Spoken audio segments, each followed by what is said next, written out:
Análise de mercado agrícola, soja, milho, arroz e feijão. Dólar em alta favorece exportação de soja brasileira e previsão para a próxima safra é de aumento da área plantada. Cereais de inverno na alimentação de aves, suínos e bovinos de leite é opção na falta do milho. Ovo vegetariano, feito de feijão, está se tornando uma alternativa.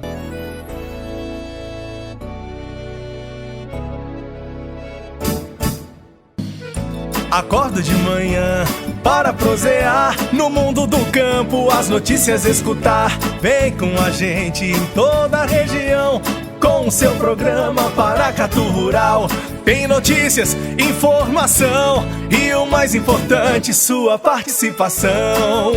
Programa Paracatu Rural. Programa Paracatu Rural.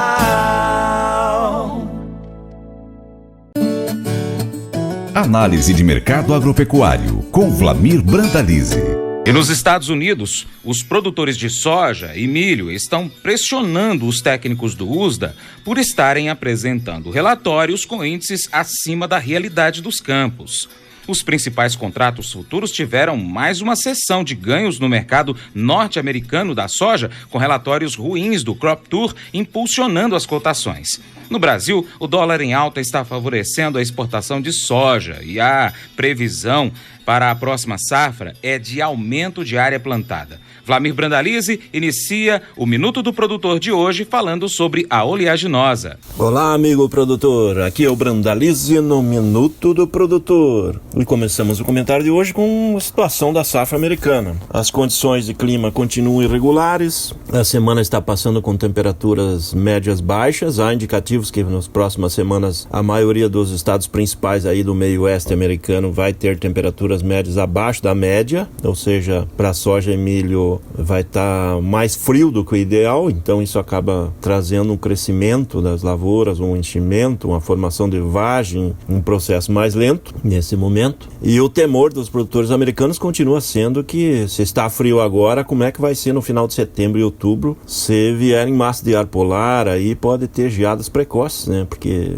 está frio para a época, está temperaturas amenas ou baixas. Então esse é o quadro do momento do clima americano e a safra em fase de final de florescimento e enchimento de formação de vagem e enchimento dos primeiros grãos. Esse é o quadro lá nos Estados Unidos da soja, e o milho é muito parecido também com essa situação. O mercado de Chicago continua subindo degrau em degrau, voltando à escalada, buscando os olhos aí para os $9 aí para o curto prazo, para os 9,20, 9,40 aí para o médio e longo, e a tendência é que nem a gente tem comentado, vai trabalhar de 9, 9,5, talvez um pouco acima se o USDA aí vier com dados mais realistas, né? Falando em USDA, a semana foi marcada aí por temor aí dos especialistas, dos técnicos do USDA que estão em crop tour aí no meio oeste americano, e os produtores estão chegando junto deles e tentando bater o pó dos caras aí, porque os produtores, o setor produtivo americano não está acreditando nos números do USDA aí. Os números vieram aí com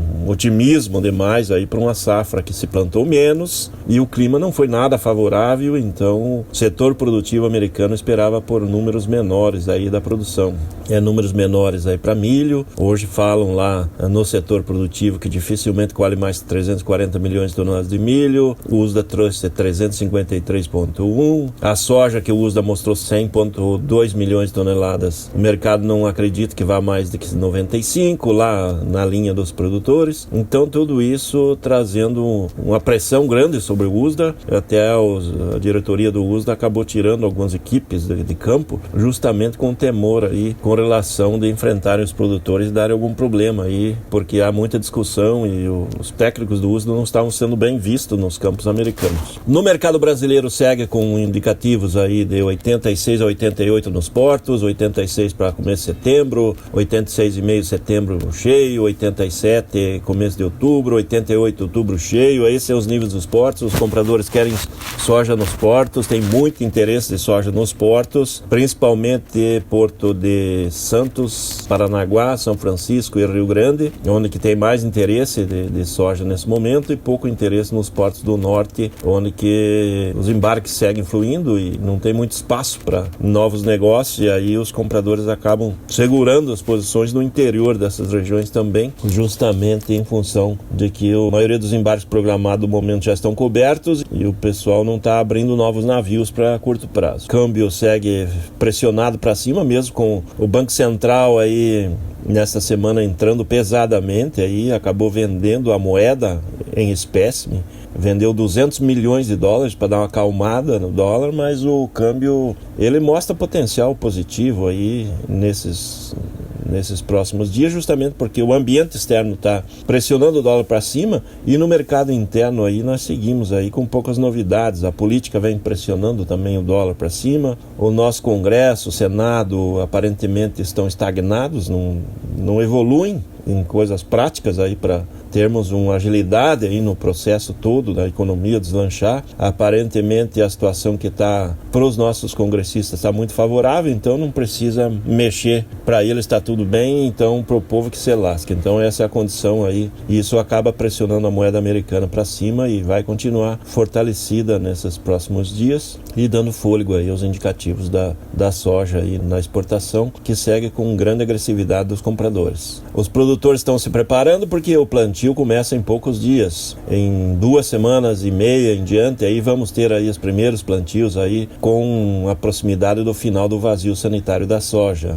O que a gente vê é uma área crescente da soja a nível do Brasil, ainda avançando, provavelmente vai chegar aos 37 milhões de hectares, frente aos 36,4 milhões plantados nesse ano, em função de que continuamos tendo a soja como melhor ativo brasileiro, grande potencial de exportação em 2020, a comercialização da safra nova está lenta, pouco mais de 20%, quando deveria estar na faixa dos 35%, produtores esperando níveis maiores para voltar aos negócios da safra nova. Os compradores falam de 82,5 a 84 aí nos portos aí para a safra nova, mas os vendedores querem de 88 a 90 e é dentro desse patamar aí que aparecem as ofertas. Então tá um diferencial grande aí e com isso os negócios da safra nova estão muito lentos ainda.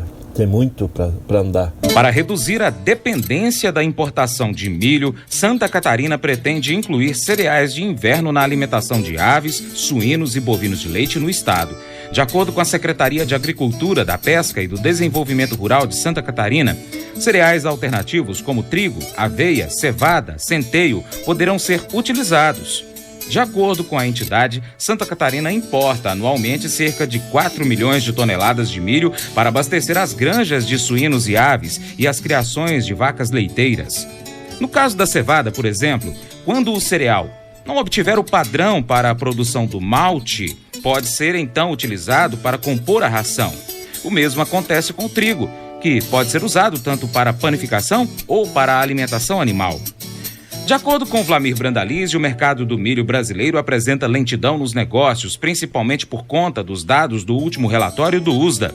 A safra de verão do milho já iniciou, principalmente no sul do país. Mercado do milho também em ritmo lento de negócios no mercado interno, justamente porque houve a queda na última semana aí com relação em Chicago, né? O USDA trouxe números aí que frustrou todo mundo e por isso que agora estão com medo de andar nos campos americanos lá para não enroscarem com o produtor nervoso e alguns apanharem lá no meio das lavouras. Então, a situação das lavouras americanas não é boa, é uma das piores em mais de 30 anos. A produtividade provavelmente vai estar comprometida. Os produtores temem que o inverno chegue cedo e ainda traga mais problemas. Mas no momento o mercado de Chicago segue mais calmo e com isso o impacto no mercado doméstico aqui é de níveis de compra nos portos na faixa de 36 a 37, 38 reais. E os vendedores querem 42. Dá uma diferença aí de 4 reais aí acima nos níveis de compra e venda e novos negócios estão lentos nos últimos dias, mas tem muito movimento de embarque de contratos antigos. Nós temos mais de 80% da safrinha já negociada, a safra de verão está acima de 90% negociada, então tem pouco milho para ser negociado efetivamente dessa safra e quem tem está tentando valorizar esse grão. As exportações devem seguir em ritmo forte porque tem muito produto contratado, vamos aí provavelmente atingir até o final do ano aí perto de 40 milhões de toneladas exportadas e esse é o ritmo do milho no mercado. No mercado interno, os compradores estão tentando levar aí com níveis menores aí na semana, em função da queda que teve nos portos, mas também não estão conseguindo grandes ofertas. Há pouco vendedor no mercado no momento e os negócios internos do milho seguem lentos. As lavouras de milho da safra de verão já começaram a ser plantadas no sul do Brasil. Produtores das Missões já têm um bom volume de milho plantado, novas áreas sendo plantadas nesses próximos dias. Também tem plantio no sudoeste do Paraná. O centro-sul do Paraná também vai ter plantio evoluindo aí nos próximos dias. Houve uma frente com umas chuvas leves aí que caíram nos últimos dias e os produtores agora aguardam mais uma frentezinha de chuvas para desencadear o plantio efetivo da safra de verão, que aparentemente deve ser igual ou um pouco acima do que se plantou no ano passado, justamente porque já se negociou um bom volume de milho da safra de verão para exportação para embarque em fevereiro e março do ano que vem. A safrinha também já do ano que vem já está bem negociada e aí os produtores fizeram muitos contratos aí para embarques aí de julho a outubro do ano que vem. Os compradores nos portos falam em 38 ou 39 aí para agosto de setembro de 2020, mas os vendedores querem acima de R$42 aí para esse milho da safra de 2020. E no mercado interno, as indústrias trabalhando com os estoques que tem nas mãos, nós vamos ter que vir para o mercado comprar. Então espera-se aí que no começo de setembro tenha uma volta dos grandes compradores ao mercado do milho disponível também.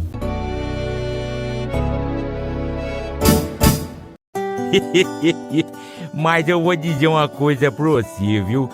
Se quiser colocar propaganda sua aqui nesse programa, eu vou dizer um negócio, você vai ter um resultado bom demais, senhor. Isso mesmo, é facinho, senhor. Você pode entrar em contato com os meninos ligando o telefone deles, é o 38, é o 991810123, bem fácil. É muito bom porque aí a sua empresa vai sair dentro de um programa que é ligado aí ao homem para a mulher do campo. É bom ou não é, só?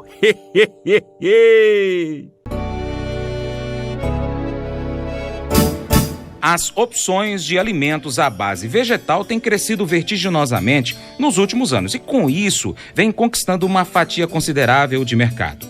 Depois dos leites alternativos, das carnes vegetais, o mercado vegetariano ganhou um novo modelo: ovo de feijão Mungo. Ele tem demonstrado um desempenho e tanto, viu? Lá nos Estados Unidos é bastante comum que as pessoas optem por ovos in natura ou pelos ovos líquidos, embora essa seja uma categoria menor. E é nessa categoria que o ovo vegetariano está se tornando uma alternativa. Quer saber mais a respeito? As informações estão lá sobre o ovo feito com feijão no site megacurioso.com.br. Bem, na área central do Brasil, a colheita do feijão está fluindo bem. Com isso, então, os compradores pressionaram para baixo o preço pago ao produtor. Segundo Brandalize, o grão deve se manter estável, porque o próximo trimestre é o de menor oferta a nível Brasil. Ele também afirma que o arroz caminha para mais uma queda de área plantada devido ao baixo preço ofertado pelos compradores. E a soja é que deve tomar o lugar do arroz. E agora a situação do arroz aí que continua tentando aí buscar ajustes nos valores do casca gaúcho, principalmente, nessa boca de plantio, já há poucos dias do início efetivo do plantio gaúcho, e ainda as evoluções estão muito abaixo do que os produtores esperavam. Há uma dificuldade de implantar correções, os produtores reclamam que não têm conseguido rolar todas as dívidas como foi prometido pelo governo, tem bancos querendo receber as parcelas de dívidas vencidas agora em agosto e as que venceram em julho. Então a briga no arroz continua grande, principalmente no Rio Grande do Sul. O setor aí caminha realmente para mais uma queda de área. Isso já é dado como certo aí pelo setor produtivo, pelos produtores, e novamente a soja avançando sobre áreas arrozeiras gaúchas. O plantio do arroz já começou em Santa Catarina, já tem muitas áreas do litoral norte plantadas, na região de Joinville e arredores, onde que geralmente os produtores aproveitam para fazer o plantio mais cedo, precoce, para depois fazer uma ressaca, né? Então tem algumas áreas dessa região que se colhe 2 vezes, quando o clima é favorável, consegue-se produtividades até boas aí por hectare, né? Então, esse é o quadro do arroz, que vem mostrando cotações de 41 a 45 reais, não tem mostrado muita novidade, né? Então, esse momento ainda continua de tentativa de alta, né? No varejo, as indústrias ainda repõem as gôndolas com os valores das tabelas velhas, porque ainda tem contratos anteriores, e as novas negociações tentando ir com ajustes, né? Esse é o quadro, né? Provavelmente vem ajustes aí no setor aí, em efeito cadeia, né? Porque não tem como bancar os valores que estão muito baixos. O mercado feijão aí mostra a colheita fluindo aí em Goiás, em Mato Grosso, Minas Gerais, algumas áreas irrigadas. E como está entrando o feijão novo nesse momento, há uma pressão aí dos compradores para tentar levar com valores menores que na semana anterior, justamente porque tem uma oferta um pouco maior e o varejo ainda está estudando as reposições para essa virada de mês de agosto para setembro, mas a demanda vai ser boa e nós temos pouca oferta de agora em diante até o final de outubro ou novembro. E com isso, o feijão que está na mão do produtor, ele tem que ser bem valorizado, né? Então, não deixar cair a peteca aí do feijão, que tem espaço para ele se manter estável a firme aí nesses próximos 2-3 meses pela frente aí, que é o período de menor oferta de feijão a nível Brasil. Esse é o quadrinho do feijão e seguimos em frente aí com mais um Minuto do Produtor. Agradecemos aí a todos os nossos amigos e um grande abraço. Aqui foi o Brandalize no Minuto do Produtor. Até o próximo. E para continuar recebendo as informações do agronegócio, inscreva-se em nosso canal. Também clique no sininho e compartilhe este vídeo com seus amigos para nos ajudar a trazer muito mais informações para você. Muito obrigado. Programa Paracatu Rural. Programa Paracatu Rural.